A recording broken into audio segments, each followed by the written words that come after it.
Are you quite sure you're in the right place? Our merchandise starts at $500, and I'm afraid we don't offer any budget options. The words hang in the air, brittle and biting. Marcus Williams pauses beside a charcoal gray suit jacket, displayed like art. His fingers, steady and deliberate, brush the fine wool cashmere blend.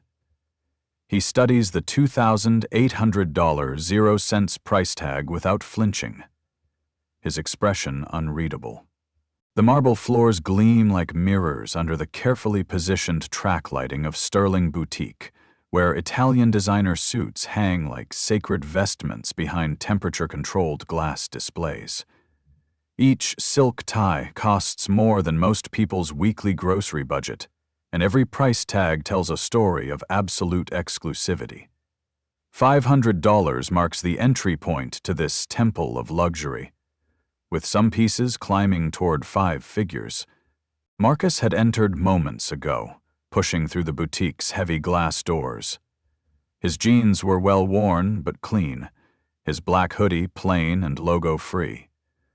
At 45, he moved with the quiet self-assurance of someone unconcerned with surface judgments. Rebecca Sterling, immaculate in a designer sheath dress and red-soled heels, had glanced up from her mahogany counter, her curated smile wilting as her gaze registered Marcus's attire. Her approach was smooth but sharp, a calculated interception. She now stands just feet from him, arms loosely crossed, her expression a mask of poised suspicion. Her voice drips false courtesy, the edge barely concealed. Marcus straightens slightly, adjusts the sleeve of his hoodie, and replies in a measured, even tone. Just browsing. Rebecca doesn't budge. Well, do let me know if you need assistance. Or directions. The classical music playing overhead seems to quiet. A few customers glance over. One whispers. The atmosphere thickens with unspoken tension as other customers, predominantly white, dripping with visible wealth, glance over with varying degrees of curiosity and disapproval. Classical music drifts through hidden speakers, creating an ironic soundtrack to the brewing conflict. Marcus's posture remains confident despite the dismissive treatment. His shoulders straight and head high, his expensive Patek Philippe watch catches the boutique lighting as he moves, a detail that contradicts his casual attire in ways Rebecca completely fails to notice. Little does Rebecca know, she stands on the precipice of making the most catastrophic mistake of her business career. What happens next will leave everyone speechless and forever change how she understands power, privilege, and the devastating cost of prejudice. Marcus has awakened this morning with a single, pressing need, finding a high-end suit for tomorrow's board meeting where he'll be announcing a major acquisition. His regular tailor on Fifth Avenue is closed for renovations, forcing him to venture into unfamiliar retail territory. He approaches this unexpected shopping trip with the same methodical patience he brings to corporate negotiations worth millions of dollars, completely unaware that he's about to experience the discrimination his company's diversity reports document, but that he's never personally encountered. His assistant had recommended Sterling Boutique for its reputation and quality, though she'd hesitated slightly before providing the address. Now Marcus understands her reluctance, as he observes the subtle but unmistakable signs of his unwelcome presence. Rebecca begins her campaign of sophisticated harassment immediately, following Marcus around the store with the persistence of a detective trailing a suspect. She pretends to organize nearby displays, straightening already perfect arrangements while maintaining constant surveillance. "Are you looking for something specific today?" she asks repeatedly, each inquiry carrying undertones that suggest he might find greater satisfaction elsewhere. "We have a wonderful department store just 3 blocks down," she mentions with calculated casualness, gesturing toward the exit. "Macy's has a lovely men's section that might offer something more suitable for your needs and budget." Her smile never wavers, but her eyes communicate a different message entirely. Marcus maintains his professional demeanor with the practiced ease of someone accustomed to difficult negotiations. I'm looking for a navy blue suit, preferably wool or wool blend, for an important business meeting, he explains clearly, his voice carrying the educated accent of someone comfortable in corporate boardrooms. He demonstrates detailed knowledge of fabrics and tailoring techniques, discussing the merits of Italian versus British cuts with the expertise of someone who understands quality craftsmanship. Sarah, a young sales associate with kind eyes and nervous energy, watches the interaction with growing discomfort from behind the accessories counter. She's witnessed Rebecca's discriminatory behavior before, but has never found the courage to challenge it directly. Her student loans and rent payments keep her trapped in a job that increasingly conflicts with her values, creating an internal tension that shows in her fidgeting hands and worried glances. The boutique's atmosphere shifts dramatically when a middle-aged white woman enters, wearing obvious designer clothes and carrying a Hermes bag. Rebecca abandons her surveillance of Marcus immediately, rushing to greet the newcomer with the enthusiasm of a hostess welcoming royalty. "Mrs. Davidson, how wonderful to see you again. I have the perfect pieces set aside for you. That Armani we discussed is absolutely stunning."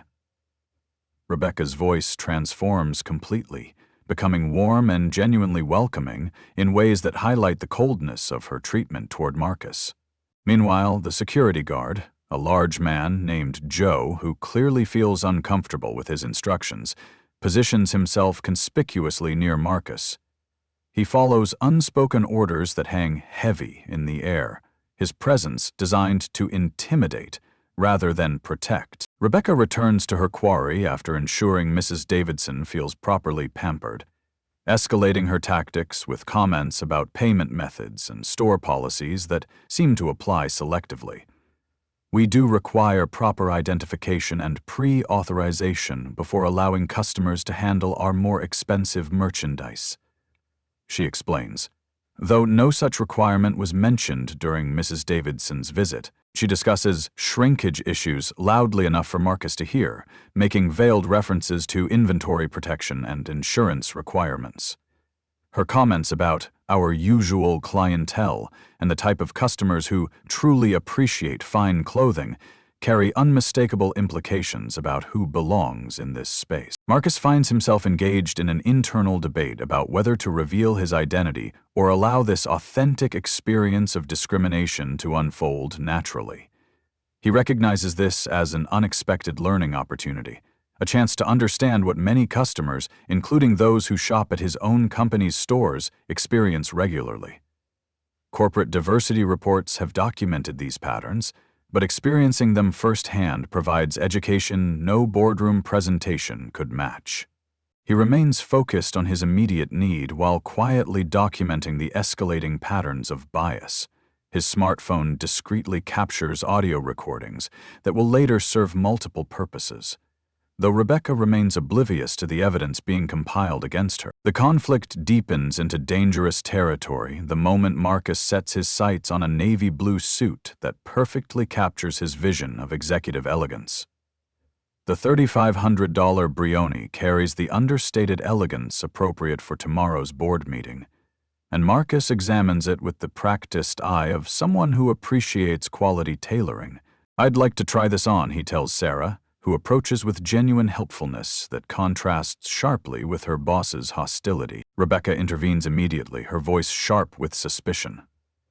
"I'm afraid we'll need to see your credit card before allowing access to our fitting rooms," she announces, creating a policy that appears nowhere in the store's written procedures and was never applied to Mrs. Davidson's multiple try-ons. Marcus pauses, recognizing the arbitrary nature of this requirement but chooses cooperation over confrontation.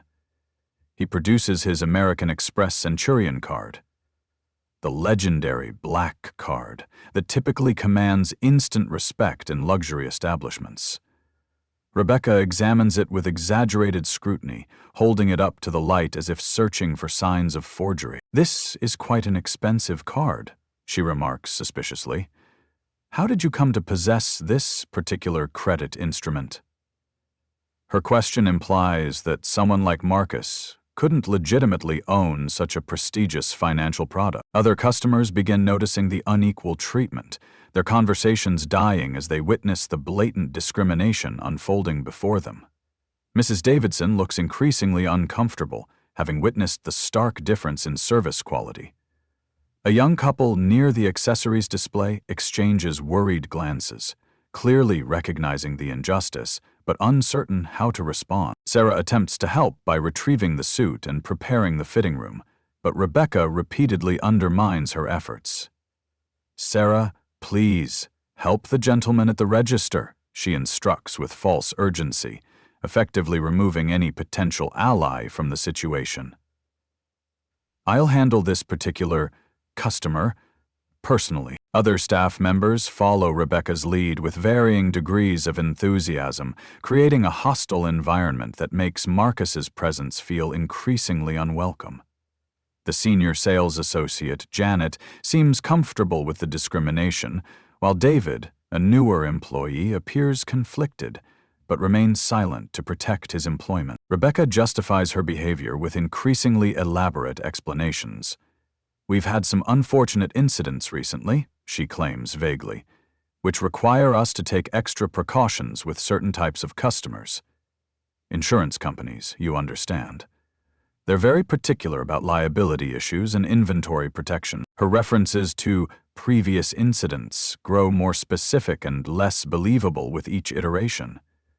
She mentions aggressive customers and difficult situations that somehow necessitate this level of scrutiny for Marcus alone, despite his consistently calm and professional demeanor. The mounting tension becomes palpable as Marcus's simple requests for basic customer service are repeatedly denied or complicated with unnecessary procedures. Rebecca's behavior becomes progressively more blatant in its discrimination, yet she maintains the pretense of professional courtesy that makes the bias more insidious. The store atmosphere grows uncomfortable for everyone present, including customers who begin shifting nervously and speaking in hushed tones. Some appear supportive of Rebecca's actions, nodding along with her complaints about difficult customers, while others clearly recognize the injustice but lack the courage to intervene. His business experience tells him this incident represents something larger than personal prejudice. It suggests institutional problems that require structural solutions rather than individual confrontations. The breaking point arrives with shocking suddenness and devastating clarity. Rebecca, having exhausted her arsenal of subtle discrimination and finding Marcus still present and persistent in his shopping mission, decides to escalate to public humiliation. Her voice rises above the classical music and muted conversations of other customers as she makes her final, fateful announcement. Her final moment to soften the hardening elective film. "Sir, I'm going to have to ask you to leave this establishment immediately," she declares loudly enough for everyone to hear. "You're making our legitimate customers uncomfortable with your presence, and frankly, I don't believe you can afford anything in this store anyway. This is a place of business, not a tourist attraction for people who want to waste our time." The entire boutique stops as if someone has pressed a pause button on reality. Conversations halt mid-sentence, shopping bags freeze in mid-air, and every eye turns toward the unfolding spectacle. The classical music continues playing, creating a surreal soundtrack to the public humiliation. Other customers pull out smartphones to record, sensing that something significant and potentially viral is happening before their eyes. Sarah looks absolutely mortified, her face flushing red with embarrassment and anger at her boss's blatant racism. She wants desperately to intervene, but remains paralyzed by the fear of losing her job and the student loan payments that depend on her continued employment.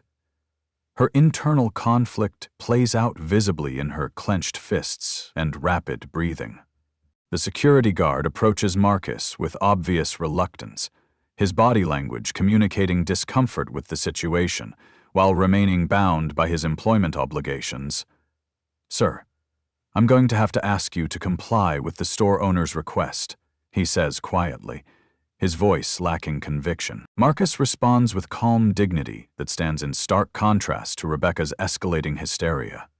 His voice remains steady and professional as he asks, "Could you please specify which store policy I violated? I'd like to understand the exact nature of my transgression." He requests to speak with the manager, only to learn that Rebecca owns the establishment herself. "I've been a customer here for exactly 43 minutes, Marcus continues methodically, during which time I've been polite, cooperative, and genuinely interested in making a significant purchase. Could you explain how my behavior differs from that of your other customers?" Rebecca escalates further, her voice growing shrill with indignation. "Don't try to turn this around on me," she snaps. "I know troublemakers when I see them, and I know people who don't belong in establishments like this. You're clearly here to cause problems, not to make legitimate purchases." She makes increasingly explicit racial comments, referring to certain types of customers who always cause difficulties for honest business owners. When Marcus doesn't immediately leave, she threatens to call police, claiming he's being aggressive and intimidating, despite his obviously calm and respectful demeanor. "I'm feeling threatened by your presence," she announces dramatically, though Marcus hasn't moved toward her or raised his voice. This is exactly the kind of situation that forces business owners to take protective measures. Witness reactions vary dramatically across the store. Mrs. Davidson approaches the counter with obvious discomfort, clearly recognizing the injustice but uncertain how to respond appropriately. The young couple near accessories begins whispering urgently, their faces showing disapproval of Rebecca's behavior. However, an older gentleman near the ties section nods approvingly, seeming to support the discrimination with his body language and murmured comments. Social media live streams begin as multiple smartphones capture every moment of the confrontation. Comments start appearing in real time as viewers react to the obvious discrimination playing out before their screens. The hashtag Sterling Boutique Bias begins trending within minutes as the incident spreads across platforms. Marcus continues recording the interaction while maintaining his composed demeanor. "Could you please repeat your statements about who belongs in this store?" he asks clearly, ensuring his phone captures Rebecca's discriminatory comments. "I want to make certain I understand your position correctly for my complaint to the appropriate authorities." He requests a written copy of the store policies being cited and calmly explains that he'll be filing complaints with civil rights organizations, the Better Business Bureau, and corporate headquarters. His methodical approach suggests someone familiar with institutional complaint processes. At this crucial moment, Marcus's phone rings with perfect timing. The caller ID clearly displays Board Secretary, Sterling Retail Group, but he declines the call without explanation. Rebecca glimpses the screen during her tirade but fails to make the connection, too focused on her campaign of humiliation to process the potential significance of that particular caller identification. Marcus prepares to leave with his dignity completely intact, gathering his belongings with deliberate calm.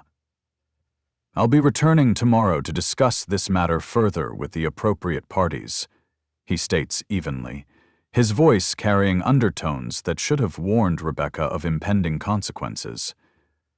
"I believe you'll find our next conversation quite educational." As he walks toward the exit, Marcus adds one final comment that hangs in the air like a prediction. "It's fascinating how some people's true character emerges when they believe there are no consequences for their actions."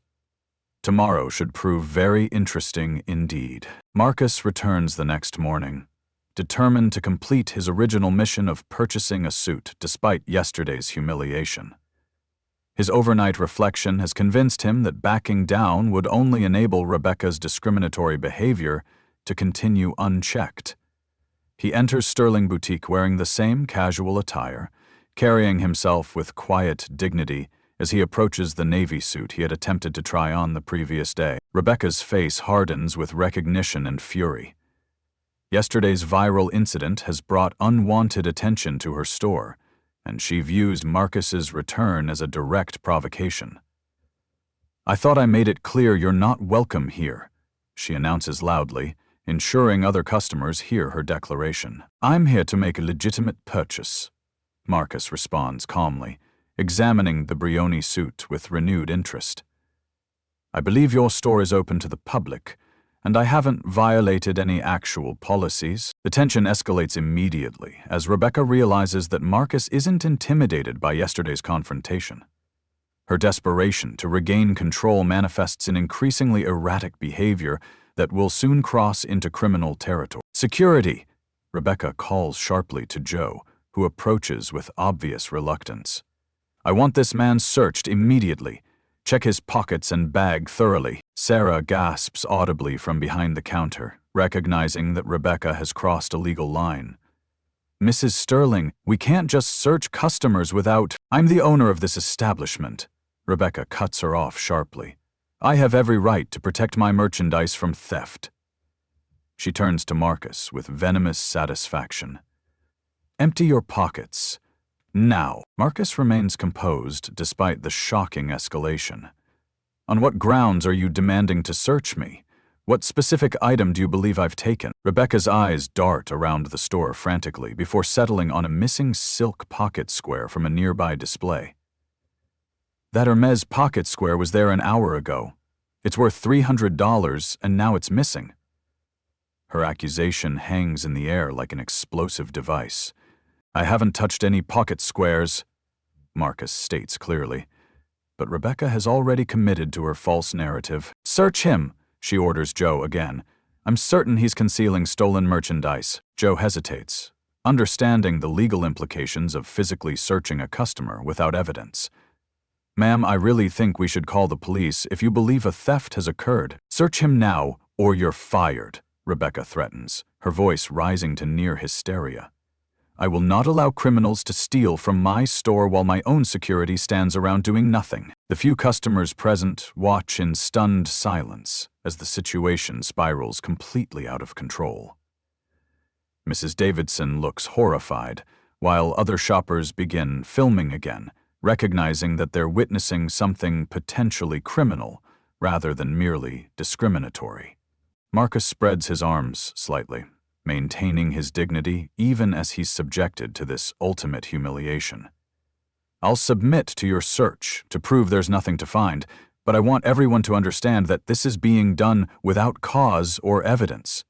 I'm an innocent customer, being subjected to false accusations based purely on racial bias." Joe performs the most minimal search possible, clearly uncomfortable with the entire situation. He finds nothing in Marcus's pockets except his wallet, phone, and car keys. Rebecca's face grows increasingly desperate as her accusations prove baseless. "Check his jacket again," she demands frantically.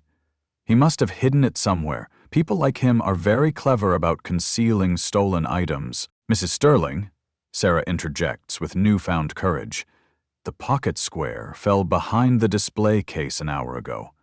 I saw it happen, but didn't have time to retrieve it." She moves to the display and pulls out the supposedly stolen item, holding it up for everyone to see. The revelation hits Rebecca like a physical blow. Not only has she falsely accused Marcus of theft, but she's done so in front of multiple witnesses while being recorded. The legal implications become immediately clear to everyone except Rebecca herself, who seems incapable of recognizing the magnitude of her mistake. "That's impossible," she stammers, but the evidence contradicts her accusation completely. There must be other missing items." Marcus's phone buzzes with an incoming call. The caller ID again displays Board Secretary, Sterling Retail Group, but this time Marcus answers, stepping slightly away from the group. "Yes, Jennifer, I'll be there in 30 minutes for the emergency board meeting," he says, clearly, his voice carrying across the now silent store. "Please have the legal team standing by. We have a situation that requires immediate intervention." Rebecca overhears the conversation, but still fails to connect the implications. Her focus remains fixed on justifying her false accusation and regaining control of a situation that has spiraled far beyond her ability to manage. "I want him banned from this store permanently," she announces to Joe and her staff. "File a trespassing complaint with the police. I don't care if we didn't find anything this time." He's clearly trouble. Marcus ends his call and faces Rebecca directly, his composure unshaken despite being falsely accused of theft and illegally searched. "I think you'll find that your actions today have created far more trouble than you anticipate," he says quietly. False accusations, illegal searches, and racial profiling carry serious legal consequences. Sarah approaches Marcus with obvious distress. "Sir, I am so sorry about what just happened. This isn't right, and I want you to know that not everyone here supports this behavior." "Thank you," Marcus responds graciously. "Your courage in speaking up matters more than you realize. When institutions change, it's often because people like you find the strength to do what's right." Rebecca watches this exchange with growing agitation, realizing that she's losing control not only of the situation, but of her own employees. The false theft accusation has pushed even her most loyal staff members beyond their comfort zone with discrimination. "All of you get back to work," she snaps at her employees. "We have a business to run, and I won't have my decisions questioned by people who don't understand the challenges of retail ownership." But the damage is done.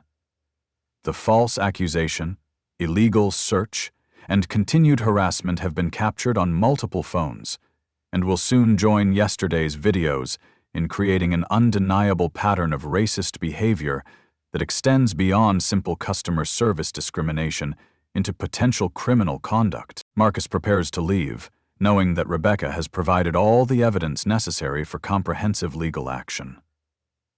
"I'll be interested to see how this situation resolves itself," he tells Rebecca calmly. "I have a feeling today's events will prove even more educational than yesterday's." As he walks toward the exit, Marcus turns back one final time. "For what it's worth, the real theft here isn't of merchandise. It's the theft of human dignity through false accusations and illegal treatment. Tomorrow should prove very illuminating for everyone involved." The store falls into uncomfortable silence as Marcus leaves, with Rebecca completely unaware that she has just falsely accused and illegally searched the CEO of her parent company. The escalation from discrimination to false imprisonment and racial profiling has created legal liabilities that extend far beyond simple customer service failures into criminal territory. Corporate headquarters receives Marcus's immediate call reporting the false theft accusation and illegal search, triggering emergency protocols for addressing criminal conduct by franchise operators. Legal teams begin preparing not only for civil rights violations, but for potential criminal charges against Rebecca and her store. The community impact intensifies as videos of the false accusation and search spread across social media, creating a firestorm that dwarfs yesterday's discrimination incident. Civil rights organizations recognize this as a clear case of racial profiling and false imprisonment, while legal experts note the numerous criminal violations involved in Rebecca's actions. Marcus schedules the emergency board meeting for later that morning, knowing that Rebecca's escalation has made immediate termination not just appropriate, but legally necessary. The company cannot allow a franchise operator to engage in criminal conduct while operating under their brand name and business license. The stage is set for a confrontation that will not only reveal Marcus's true identity, but demonstrate the severe consequences of allowing discrimination to escalate into criminal behavior. Rebecca's decision to falsely accuse and illegally search Marcus has transformed a customer service failure into a legal crisis that will reshape her life permanently. Marcus arrives the next morning completely transformed in both appearance and circumstance. Gone are the casual clothes and understated presentation. He now wears a perfectly tailored charcoal gray suit that showcases his true executive status and commanding authority. The transformation is so complete that Rebecca initially fails to recognize him as the man she humiliated less than 24 hours earlier. Legal counsel and corporate executives accompany Marcus in a procession that suggests serious business rather than routine customer service follow-up. The corporate attorney carries a briefcase filled with documentation, while the regional director's presence signals the gravity of the situation. Their coordinated arrival has been planned with military precision to maximize impact and ensure comprehensive witness coverage. Rebecca greets them with the excessive enthusiasm reserved for important visitors, still operating under the assumption that this represents another wealthy customer complaint that can be managed through careful public relations. Her obsequious behavior toward the executives contrasts sharply with her treatment of Marcus the previous day, though she remains oblivious to the connection. The moment of recognition arrives with devastating and irreversible clarity. The corporate attorney addresses Rebecca directly with formal precision. "Ms. Sterling, I'd like you to meet Marcus Williams, Chief Executive Officer of Sterling Retail Group, the parent company that controls your franchise agreement and determines your continued operation of this establishment. Can you give me—" Rebecca stops immediately and stares at. The words hit Rebecca like a physical blow, draining color from her face as the full scope of her catastrophic mistake becomes absolutely clear. She had not merely discriminated against a customer. She had humiliated the very person who controls her livelihood, her business future, and her professional existence. Rebecca's shock manifests in stammered attempts at explanation and desperate backpedaling that only highlights the hopelessness of her situation. "Mr. Williams, there must be some misunderstanding. I was only trying to protect the store's interests." Her voice trails off as she realizes that no explanation can undo the documented evidence of her discrimination. Panic sets in as Rebecca begins calculating the inevitable consequences of her actions. Job loss appears certain, but the implications extend far beyond simple unemployment to encompass legal liability, financial ruin, and complete destruction of her professional reputation. The franchise agreement she's violated includes specific performance standards and anti-discrimination clauses that make termination not just possible, but legally required. Marcus maintains his composed authority throughout the revelation, demonstrating the leadership qualities that elevated him to his current position. He refuses to gloat or express personal vindication, instead focusing on institutional failures and systematic issues that allowed such discrimination to flourish unchecked within his company's operations. Yesterday's incident represents a complete failure of our corporate values and customer service standards. Marcus addresses the assembled staff with gravity befitting the moment. Every customer deserves equal treatment and respect, regardless of their appearance, perceived economic status, or any other factor unrelated to their conduct in our establishment. The corporate reckoning unfolds with methodical precision as legal teams present comprehensive documentation of discriminatory practices. Video evidence is reviewed, with Rebecca present to ensure she understands the severity of her actions and the strength of the case against her. Store policies are examined for compliance violations, revealing numerous instances where official procedures were ignored in favor of discriminatory treatment based on racial bias.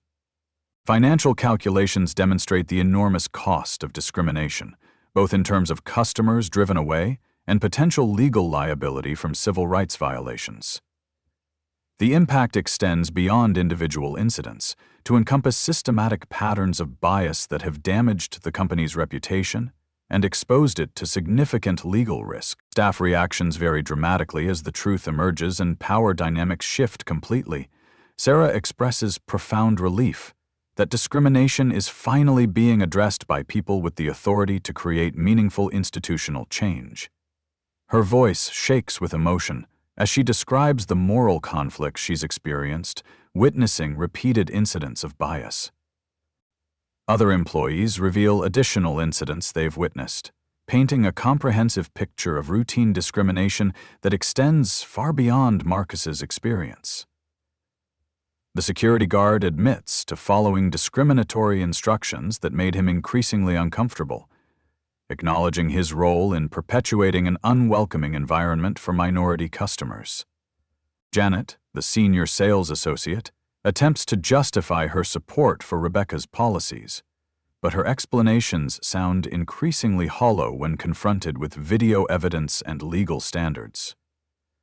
David expresses relief at finally being able to speak honestly about practices that have troubled his conscience for months. Customer testimonials continue mounting as the investigation expands, with multiple witnesses coming forward to describe similar treatment and patterns of bias that span months or years.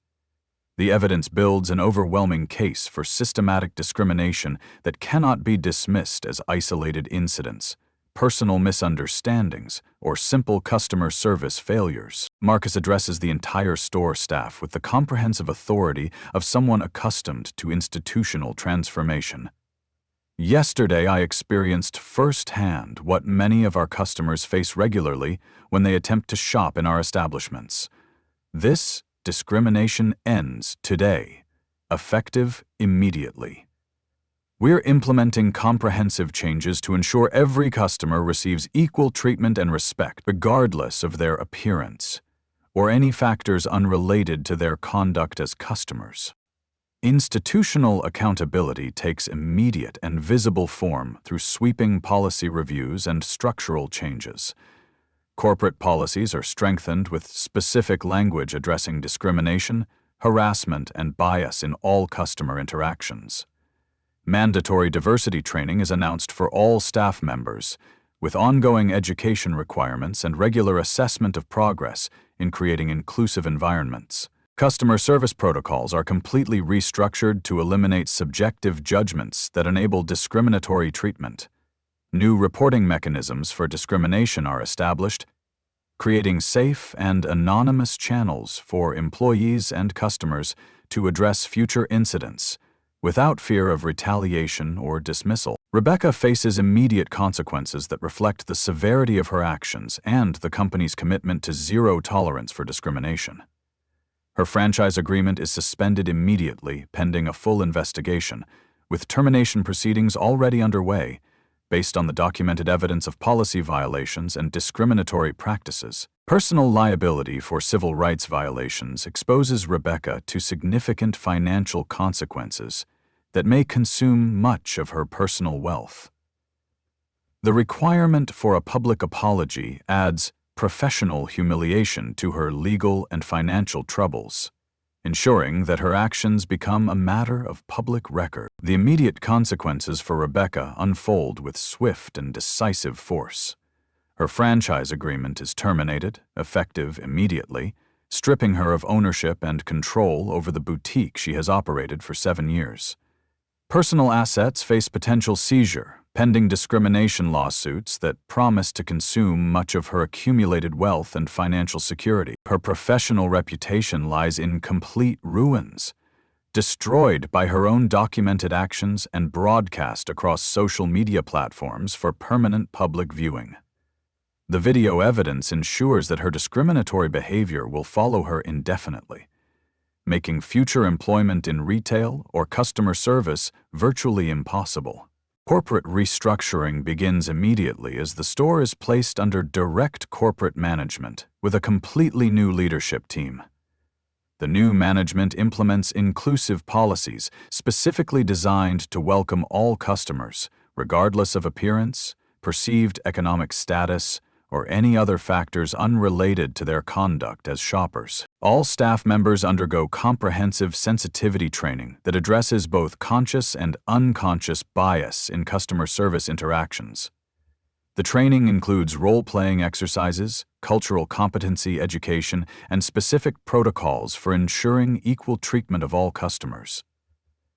Regular assessments and ongoing education requirements ensure that the changes become permanent rather than temporary responses to crisis. Rebecca's accountability extends far beyond immediate job loss to encompass broader consequences for her discriminatory behavior.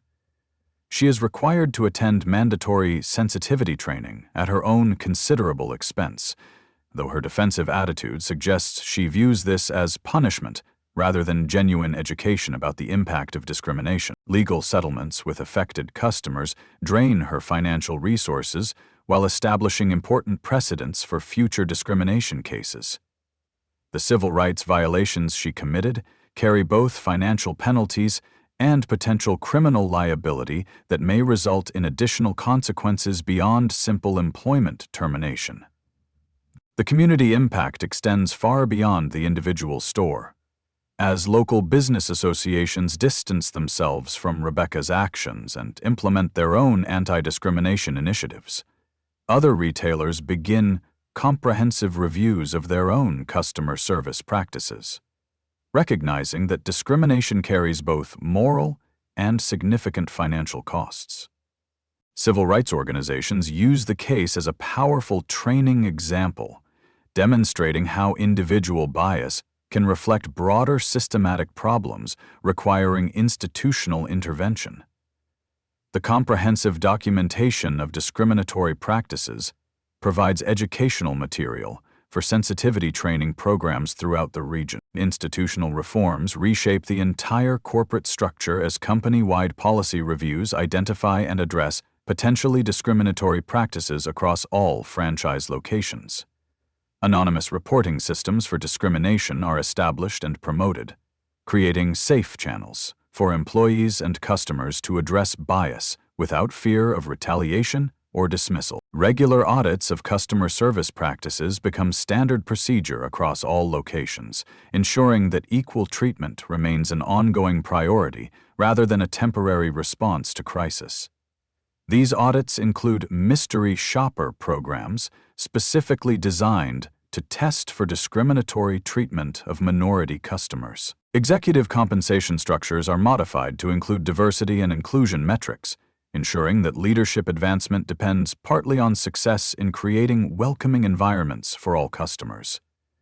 This change aligns financial incentives with ethical behavior and institutional values. Sarah's promotion to store manager represents both reward for her moral discomfort with discrimination and hope for genuine cultural change within the organization.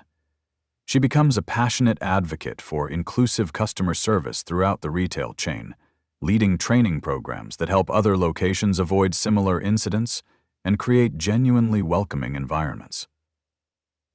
Sarah's pride has constantly been inflamed by virtue, but we are in fact all likely to fail. Her transformation from helpless witness to active leader demonstrates the power of institutional support for ethical behavior.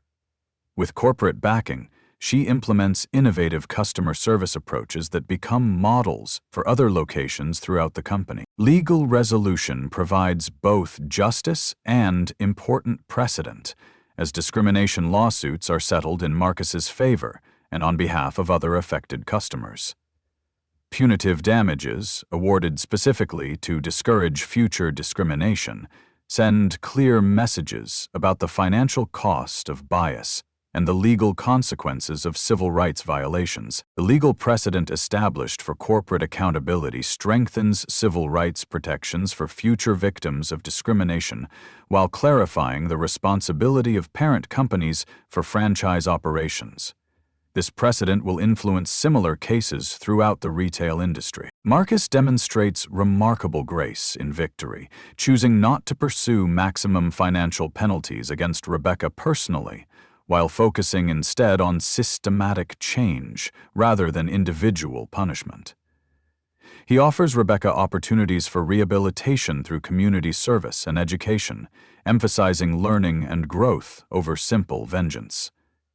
His emphasis on institutional transformation rather than personal retribution reflects the wisdom of someone who understands that lasting change requires cultural shift rather than individual punishment. The focus remains on preventing future discrimination rather than simply punishing past action. Long-term consequences extend far beyond the immediate participants, as Rebecca's discriminatory behavior becomes a comprehensive case study in business schools throughout the country. Her actions are analyzed in courses on business ethics, customer service, and legal compliance, ensuring that future business leaders understand both the moral and financial costs of discrimination. Insurance companies begin refusing to provide coverage for discrimination claims at businesses with similar practices, creating powerful financial incentives for inclusive customer service policies. The risk management implications force businesses throughout the industry to examine their own practices and implement preventive measures.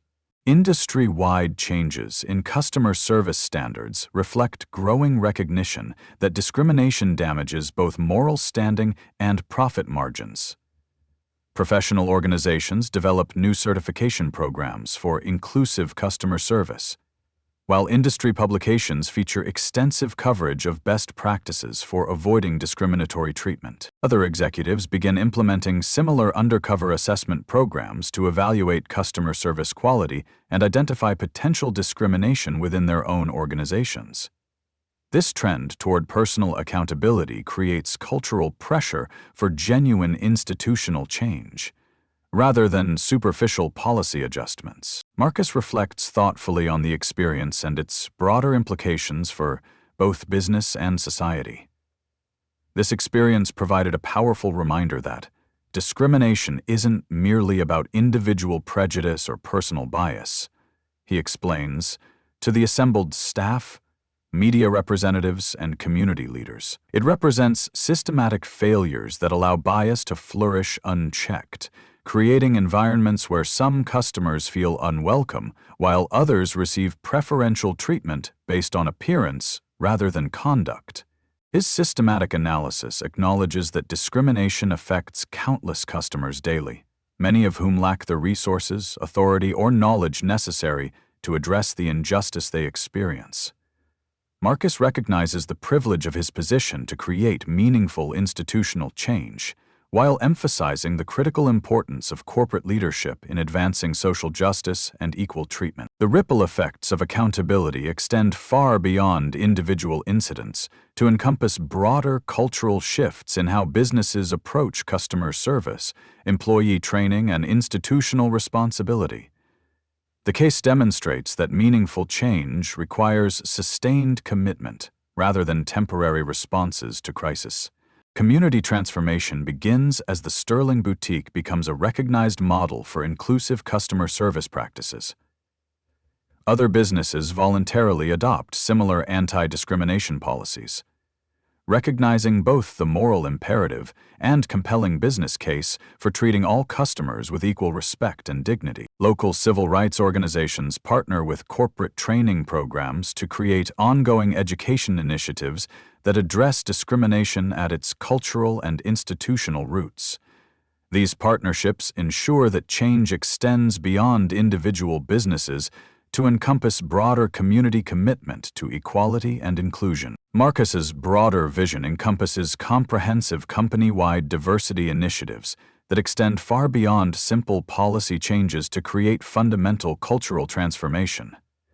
He establishes substantial scholarship funds for minority business owners and creates extensive mentorship programs for underrepresented entrepreneurs seeking to enter the retail industry. Strategic partnerships with civil rights organizations ensure ongoing education and accountability in addressing discrimination wherever it appears within the corporate structure.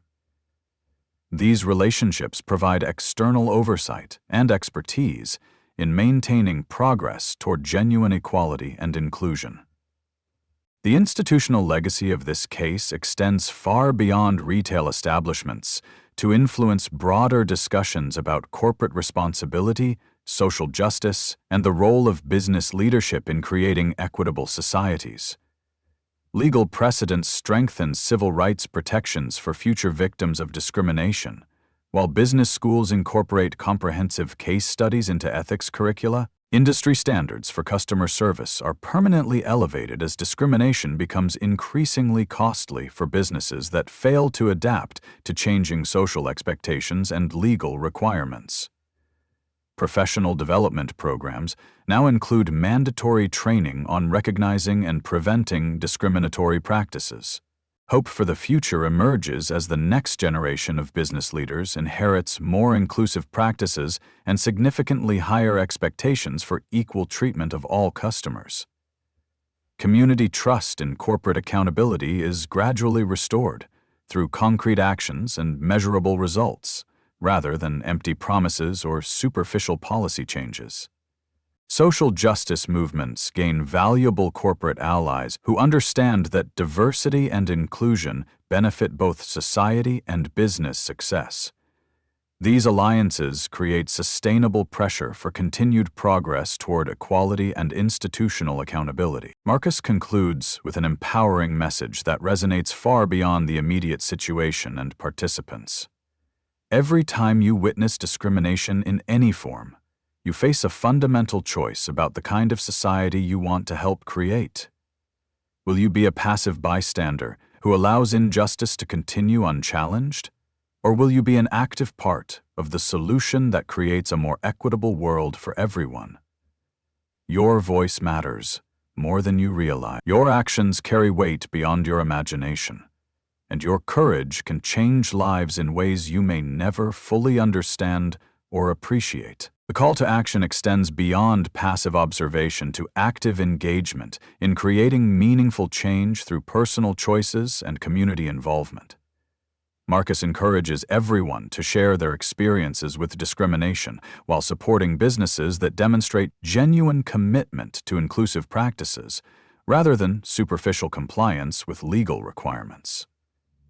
When the serious social media becomes a powerful tool for amplifying voices of justice rather than simply documenting injustice, creating positive feedback loops that reward good behavior while exposing and discouraging discriminatory practices. The technology that documented Rebecca's discrimination now serves to promote businesses that embrace equality and inclusion. Personal reflection becomes an integral part of the broader message as Marcus challenges everyone to examine their own potential biases and commit to ongoing education about discrimination, privilege, and the subtle ways that inequality perpetuates itself in daily interactions. Allyship and solidarity emerge as key themes, emphasizing that creating an equitable society requires active participation from people of all backgrounds and positions of authority. Change cannot depend solely on those who experience discrimination. It requires commitment from everyone who benefits from current systems. The final inspiration resonates with hope tempered by realistic understanding of the work required. Justice isn't simply about punishment or consequences. It's fundamentally about transformation and the creation of systems that treat all people with dignity and respect. When we hold institutions accountable for discriminatory practices, we create a world where everyone can shop, work, and live with the knowledge that they will be judged by their character and conduct, rather than their appearance or perceived status. The power to change the world truly is in your hands, but only if you choose to use it consistently and courageously. Marcus's closing call to action emphasizes that meaningful change doesn't require executive authority, vast financial resources, or special expertise. Share this story with others who need to hear it. Start difficult but necessary conversations in your communities and workplaces. And remember, you don't have to be a CEO to make a profound difference in someone's life and future. The question that matters most is simple. What will you do today, this week, and this year to create a more just world for future generations who deserve better than the discrimination we've tolerated for too long?